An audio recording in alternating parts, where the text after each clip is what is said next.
আসসালামু আলাইকুম। প্রিয় শিক্ষার্থীরা, আমরা এই পর্বে আলোচনা করব আমাদের অনুশীলনীর ১২ অধ্যায়ের, বিশেষ করে ১২ অধ্যায়ের অনুশীলনীর যে সৃজনশীল প্রশ্নসমূহ আছে, আমরা সেই প্রশ্নগুলো সমাধান করব। তো তার আগে আমরা একটু উদ্দীপকটা পড়ে এই উদ্দীপকের সিনারিও বা এই উদ্দীপকের কোশ্চেন যেখান থেকে করবে সেগুলো একটু বোঝার চেষ্টা করব। দেন আমরা ক, খ, গ, ঘ এর প্রশ্নগুলো নিয়ে আলোচনা করব। তো ফার্স্টে আসে আমরা একটু উদ্দীপকটা পড়ি। কি বলতে চাচ্ছে? দেখো যে দশম শ্রেণীর শিক্ষার্থী একজন, যার নাম শাওন। এই শাওন টিউবওয়েলের পানিতে সাবান দিয়ে কাপড় ধুয়ে দেখলো সেটি তেমন পরিষ্কার হয়নি। তার মানে সে ফার্স্টে টিউবওয়েলের পানিতে সে সাবান দিয়ে জামা কাপড় পরিষ্কার করতে গিয়েছে, দেখছে সেখানে তেমন ফেনা হয়নি, পরিষ্কার হয়নি এবং ফেনাও ভালো হয়নি। মানে দুইটা কারণ।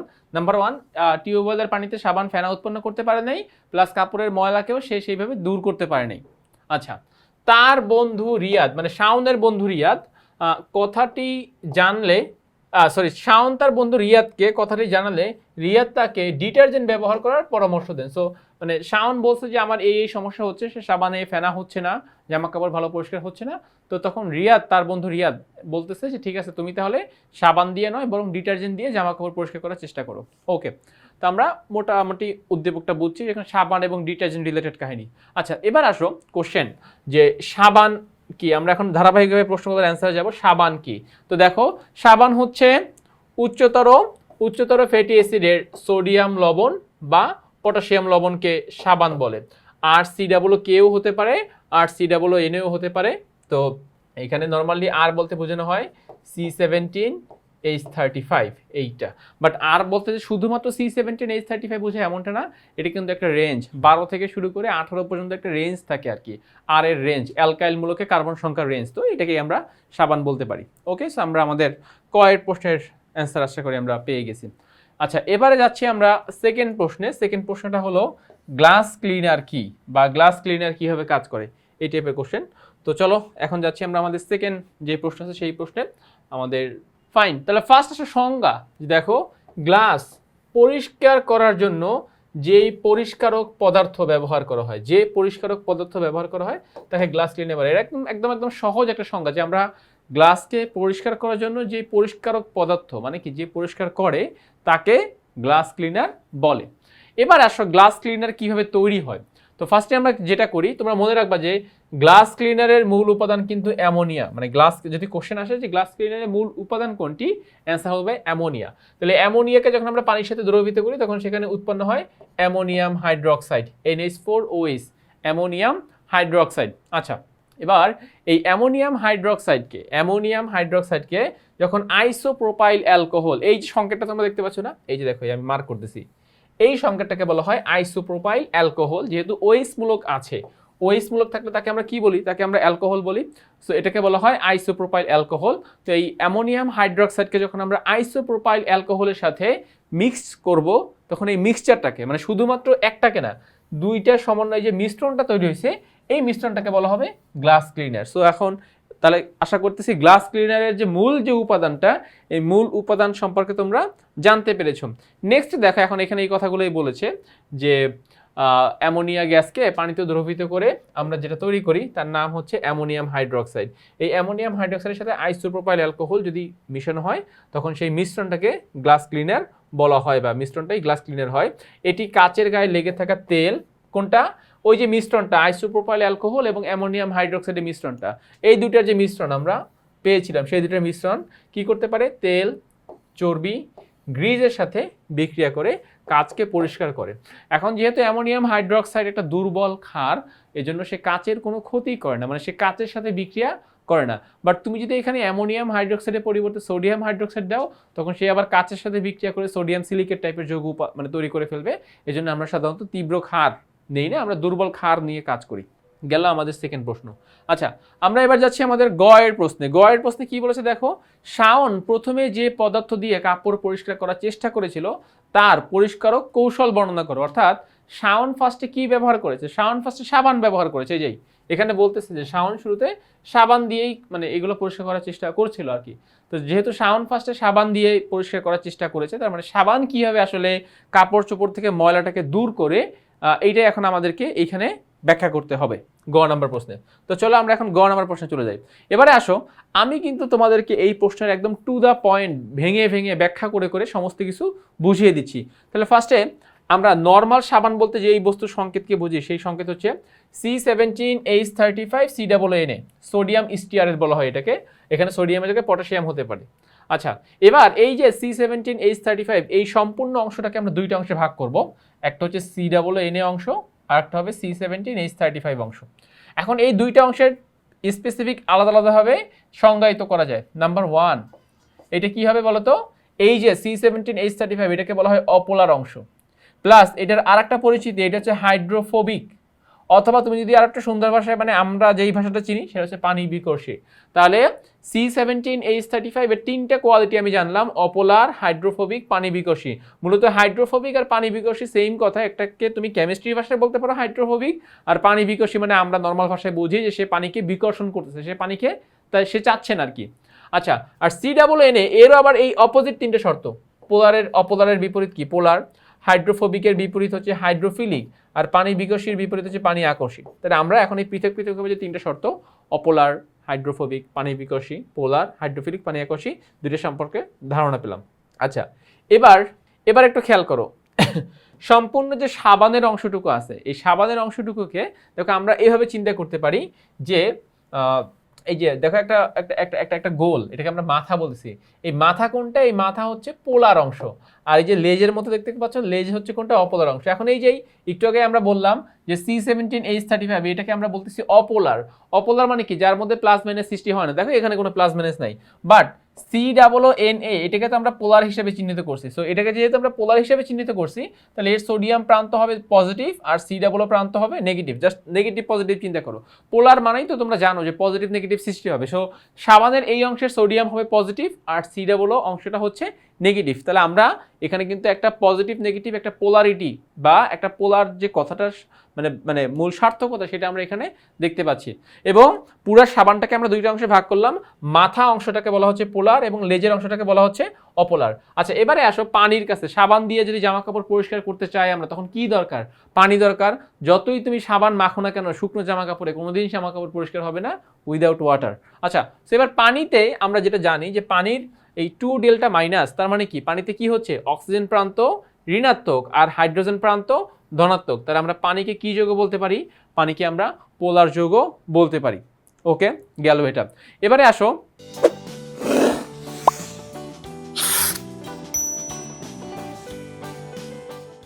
এখন এই সাবান এবং পানির সাথে আর কে জড়িত থাকে? থাকে হচ্ছে ময়লা। তো দেখো, ময়লা বা তেল বা গ্রিজ, এরাও কি বলতো? অপোলার। তো তাহলে আমরা এখন আসলে আলটিমেটলি এই জিনিসগুলো দ্বারা কি করার চেষ্টা করতেছি? আমরা পোলার অপোলারে ভাগ করার চেষ্টা করতেছি। আমরা যখন জামা কাপড় ওয়াশ করি, তখন সেখানে তেল, গ্রিজ বা ময়লা এরা থাকবে, সেখানে সাবান থাকবে, সেখানে পানি থাকবে। সো এই যে যাদের নিয়ে আসলে আমাদের কাজটা, এই কাজের মধ্যে কে কে পোলার হবে, কে কে অপোলার হবে, সেই জিনিসগুলোই আমরা চিনতেছি আর কি। তাহলে আমরা বুঝলাম যে ময়লা, তেল বা গ্রিজ এটা একটা অপোলার অংশ, পানি একটা পোলার অংশ বা পানি একটা পোলার যৌগ, আর সম্পূর্ণ সাবানটার আবার দুইটা পার্ট, একই যৌগ বাট পার্ট দুইটা। মাথা হচ্ছে পোলার আর লেজ হলো অপোলার। আচ্ছা, নেক্সটে খুব গুরুত্বপূর্ণ একটা মেসেজ এখানে দেওয়া হচ্ছে, কি বলতো? অপোলার অপোলারকে আকর্ষণ করবে এবং পোলার পোলারকে আকর্ষণ করবে। তাহলে এই যে নিচের দুইটা সূত্র, এই সূত্র থেকে তাহলে তোমরা এখন আশা করি এইটুকু বুঝছো যে সাবানের মাথা বা পোলার অংশ কাকে আকর্ষণ করবে? পানিকে। পানিকে সে আকর্ষণ করবে। সাবানের লেজ বা অপোলার অংশ কাকে আকর্ষণ করবে? যেহেতু এটা অপোলার এটা অপোলার, তার মানে এরা দুই ফ্রেন্ড। তাহলে সাবানের লেজ বা অপোলার অংশ আকর্ষণ করবে ময়লাকে, কারণ ময়লা নিজেও একটা অপোলার যৌগ, সেজন্য। আর সাবানের মাথা বা পোলার অংশ আকর্ষণ করবে কাকে?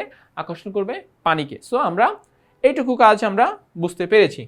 ওকে, এবারে আসো মূল ঘটনায়। তো যেটা বলছি, আশা করতেছি তোমরা সেইটুকু পার্ট প্রপারলি ক্লিয়ার হয়েছো।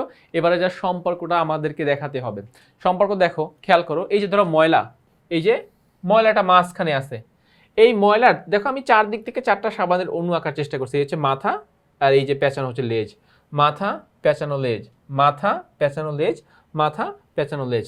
তো এখন এই আমরা সর্বমোট একটু বুঝি।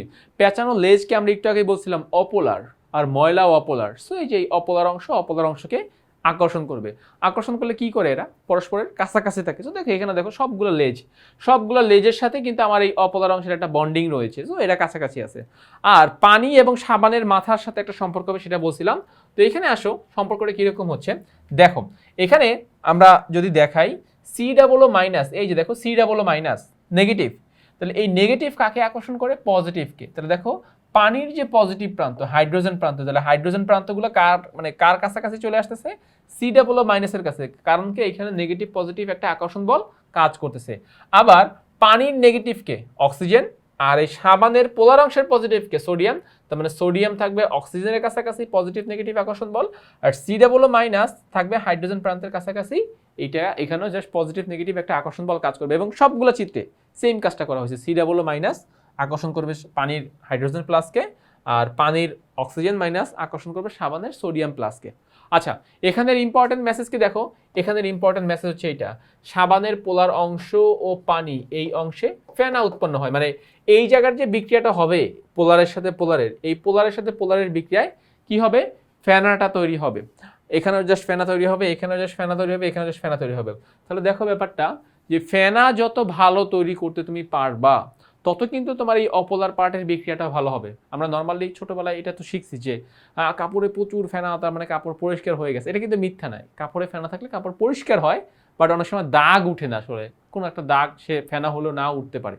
বাট যদি ফেনা না হয় তাহলে কিন্তু কাপড়টা পরিষ্কার হয় না, তার মধ্যে আরও ময়লা আছে, এটাই আমরা বুঝি। সো এই জন্য ফেনা যত ভালো উৎপন্ন হবে ভিতর থেকে কিন্তু এই অপোলার অংশ মানে সাবানের অপোলার অংশ কিন্তু ততই ময়লাটাকে সেখান থেকে তুলে নিয়ে আসতে পারবে, ময়লাটাকে সেখান থেকে তুলে নিয়ে আসতে পারবে। সো আশা করি তোমরা চিত্রটা বুঝছো। তোমাদের বইয়ে আসলে চিত্রটাকে এভাবেই দেখা, যেরকম একটা ময়লা দেন এই এরকমভাবে দেওয়া আর কি, বইয়ের চিত্রটা জাস্ট এরকমভাবে সেট করা। তো আমি আশা করছি তোমরা এই চিত্র এখন দেখলে আশা করি পারবা। আচ্ছা, সো এই যে এখন এই কথাগুলো আসলে আমাদেরকে ব্যাখ্যা আকারে লিখে দিছি এইখানে আমি, তো আশা করছি এখন এগুলো তোমাকে হেল্প করবে বোঝার ক্ষেত্রে।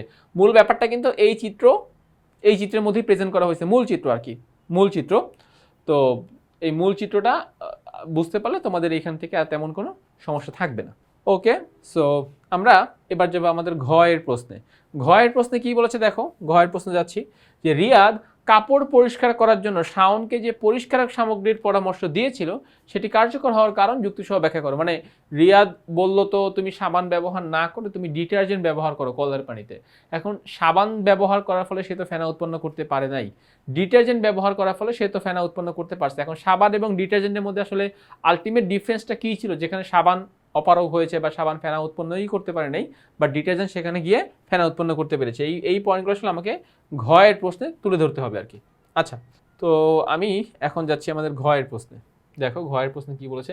প্রথম কথা হচ্ছে যে আমরা তো খড় পানি চিনি, তাই না? খড় পানি মানে কি? যেই পানিতে ক্যালসিয়াম ক্লোরাইড বা ক্যালসিয়াম সালফেট বা ম্যাগনেসিয়াম সালফেট ইত্যাদির মতো ইত্যাদি লবণ দ্রবীভূত অবস্থায় থাকে সেই পানিকে আমরা খড় পানি বলি, সেই পানিকে আমরা খড় পানি বলি। এখন যে ব্যাপারটা এখানে ঘটবে দেখো, যে খড় পানিতে বিদ্যমান যেই লবণগুলো থাকবে এই লবণের সাথে সাবান স্বয়ং বিক্রিয়া করবে। মানে ব্যাপারটা এরকম যে সাবান তো ময়লা বা পানির সাথে তো বিক্রিয়া করবেই, প্লাস খড় পানিতে বিদ্যমান যে লবণ এই লবণের সাথেও সাবান বিক্রিয়ায় অংশগ্রহণ করবে, এবং অংশগ্রহণ করে সেখান থেকে কোনো ভালো আউটপুট নিয়ে আসতে পারবে না, বরং আরও ক্ষতিকর আউটপুট নিয়ে আসবে। আমি জিনিসটা একটু তোমাদেরকে বুঝাই দিই। এই যে দেখো ক্যালসিয়াম ক্লোরাইড, এই ক্যালসিয়াম ক্লোরাইড কোথায় পাবো আমি? এই ক্যালসিয়াম ক্লোরাইড পাবো আমি খড় পানিতে, মানে খড় পানিতে এই ক্যালসিয়াম ক্লোরাইড আছে, ক্যালসিয়াম ক্লোরাইড আছে। এবারে বিক্রিয়া করো, সাবানের নেগেটিভ অংশ কোনটা? C17 H35 C negative, sodium positive, calcium 2+, chlorine minus, ঠিক আছে? তাহলে এই ক্যালসিয়াম প্লাস যাবে এই মাইনাসের কাছে, আর সোডিয়াম আর ক্লোরিন যাবে। তাহলে গিয়ে দেখো এই যে C17 H35 CCA calcium stearate বলা হয় এটাকে, ক্যালসিয়াম স্টিয়ারেট। এই ক্যালসিয়াম স্টিয়ারেট কি করতে পারে? ক্যালসিয়াম স্টিয়ারেট অদক্ষেপ সৃষ্টি করতে পারে, ক্যালসিয়াম স্টিয়ারেট অদক্ষেপ সৃষ্টি করতে পারে, আর এখান থেকে উৎপন্ন হচ্ছে সোডিয়াম ক্লোরাইড। তো তাইলে এই যে ক্যালসিয়াম স্টিয়ারেট যে সাবানের সাথে বিক্রিয়া করতেছে বাট পানির সাথে সে দ্রবীভূত হচ্ছে না, বরং সাবানটাকে আরো ধীরে ধীরে সে ক্ষয় করতেছে, সাবানটাকে ধীরে ধীরে ক্ষয় করতেছে। এই যে ক্যালসিয়াম স্টিয়ারেট যতক্ষণ পর্যন্ত উৎপন্ন হবে ততক্ষণ পর্যন্ত সাবান সেখানে ফেনা উৎপন্ন করতে পারবে না। তাহলে একই সাথে সাবান ক্ষয় হচ্ছে, একই সাথে সাবান ক্ষয় হয়ে সেখানে কি একটা অদ্রবণীয় গাদ এর মতো অদক্ষেপ সৃষ্টি হচ্ছে, যার কারণে সাবান সেখানে ফেনা উৎপন্ন করতে পারছে না। তো আশা করতেছি তোমরা সাবানের দুর্বল পয়েন্টটা বুঝতেছো, যে সাবান আসলে কেন খড় পানিতে কার্যকর হয় না। সাবান খড় পানিতে কার্যকর হয় না, এটার মূল কারণ যে সাবানের উপাদানগুলো খর পানিতে যে বিদ্যমান যে লবণগুলো থাকে এদের সাথে বিক্রিয়া করে ফেলে এবং বিক্রিয়া করে তারা অদক্ষেপ তৈরি করতে পারে। আচ্ছা, আমরা এবার যাচ্ছি এর পরবর্তী অংশে। ডিটারজেন্ট কি বলতো? ডিটারজেন্ট আমরা জানি যে লরাইল অ্যালকোহলের সাথে সালফিউরিক অ্যাসিড যুক্ত করে লরাইল হাইড্রোজেন সালফেট, এবারে এই লরাইল হাইড্রোজেন সালফেটের সাথে সোডিয়াম হাইড্রোক্সাইড যুক্ত করে সোডিয়াম লরাইল সালফেট এবং পানি উৎপন্ন হচ্ছে আর কি এখানে। তাহলে এই যে সোডিয়াম লরাইল সালফেট, এই যে সোডিয়াম লরাইল সালফেট, এটাকে কিন্তু আমরা কি বলি? এটাকে আমরা বলি ডিটারজেন্ট। সোডিয়াম লরাইল সালফেট কি? সোডিয়াম লরাইল সালফেট হলো ডিটারজেন্ট।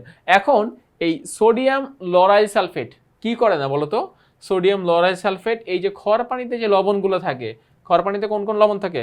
ক্যালসিয়াম ক্লোরাইড বা ম্যাগনেসিয়াম ক্লোরাইডও হতে পারে, ইভেন ম্যাগনেসিয়াম সালফেটও হতে পারে। তো এই যে লবণগুলো আছে, এই লবণগুলোর সাথে এই যে ডিটারজেন্টের যে উপাদান কি করে না? বিক্রিয়ায় অংশগ্রহণ করে না। মানে এখানে তুমি জাস্ট যদি দেখাতে চাও, তোমার দেখাতে হবে এইভাবে আর কি। আচ্ছা, আমরা এটা একটু দেখাই। আচ্ছা, সো এই যে SO4Na sodium lauryl sulphate plus ধরো ক্যালসিয়াম ক্লোরাইড, এখানে বিক্রিয়া হবে না, মানে এই বস্তুর সাথে মিশবে না, বা যদি খুবই কম মাত্রায় মিশে তাতেও সে কোনো অদক্ষেপ তৈরি করবে না আর কি, মানে ফেনা উৎপন্ন হবে না, এরকম কোনো সিনারিও সে তৈরি করবে না। সো দ্যাটস ওয়াই কিন্তু ডিটারজেন্ট এখানে একদম সক্রিয়ভাবে, মানে একদম কার্যকরভাবে ভূমিকা রাখতেছে জামা কাপড় থেকে ময়লাটা তুলে আনার ক্ষেত্রে। কিন্তু সাবান পারছে না, কারণ সাবানের উপাদানগুলো বিক্রিয়া করে অদক্ষেপ সৃষ্টি করে ফেলতেছে। তো আমাদেরকে ব্যাখ্যা এরকম দুইটা পোর্শন, একটা হচ্ছে সাবানের জন্য, সাবানের পয়েন্টগুলো আমি একদম টু দ্য পয়েন্ট ব্যাখ্যা করবো, একদম কেন হচ্ছে না, কেন এখানে বিক্রিয়াটা দেখাবো। এবং ডিটারজেন্টের ক্ষেত্রেও তোমরা তো ফার্স্টে ডিটারজেন্টের এই বিক্রিয়াটা দেখাবাই, এরপরে চাইলে এটা নিয়ে একটা কথা বলতে পারো যে আমরা জানি ডিটারজেন্টের যে উপাদান সোডিয়াম লরাইল সালফেট, এই লরাইল সালফেট কি করবে না? আমার খর পানিতে যে লবণগুলো দ্রবীভূত থাকে এদের কারোর সাথে সেই বিক্রিয়া অংশগ্রহণ করবে না। সো বিক্রিয়া অংশগ্রহণ না করলে এখানে আমার কোনো সমস্যা নাই, জাস্ট ডিটারজেন্ট নিজের মতো করে সেই জামা কাপড় থেকে ময়লাটাকে তুলে আনতে পারবে। তার মানে অ্যাটলিস্ট তাকে বাধা দেওয়ার মতো এখানে কেউ সৃষ্টি হচ্ছে না, ডিটারজেন্টকে জামা কাপড় থেকে ময়লা উঠাতে কেউ বাধা দেওয়ার মতো নাই। বাট সাবানের ক্ষেত্রে কিন্তু সেই অদক্ষেপ যেটা তৈরি হচ্ছে সেটা কিন্তু বাধা দিচ্ছে আর কি, যেন ফেনা তৈরি না হয়, জামা কাপড় যেন ভালো পরিষ্কার না হয়। তো এই টাইপের কথাগুলো আমাকে ঘতে নিয়ে আসতে হবে। ওকে, তো আমাদের কিন্তু তাহলে দেখো ক খ গ ঘ 4টা প্রশ্নের অ্যান্সার কিন্তু আমরা কমপ্লিট করে ফেললাম। তো আমি আশা করতেছি তোমরা এই প্রশ্নের অ্যান্সারটুকু বুঝতে পেরেছো। এখানে যেই পয়েন্টগুলোতে তোমাদেরকে বিক্রিয়া দিয়ে আমি ব্যাখ্যা করেছি, ওই পয়েন্টগুলো তোমরা জাস্ট সেমভাবে বিক্রিয়া দিয়েই পয়েন্টগুলোকে খুব সুন্দরভাবে ব্যাখ্যা করে দিবা, তাহলে তোমাদের অ্যান্সারটা আরও সুন্দর এবং তোমরা এই ক্ষেত্রে পরীক্ষায় ফুল মার্কস পেয়ে যাবে। তো আজ এ পর্যন্তই, নতুন কোনো পর্বে আবার তোমাদের সাথে দেখা হবে। ততক্ষণ পর্যন্ত সবাই ভালো থাকো, সুস্থ থাকো, আল্লাহ হাফেজ।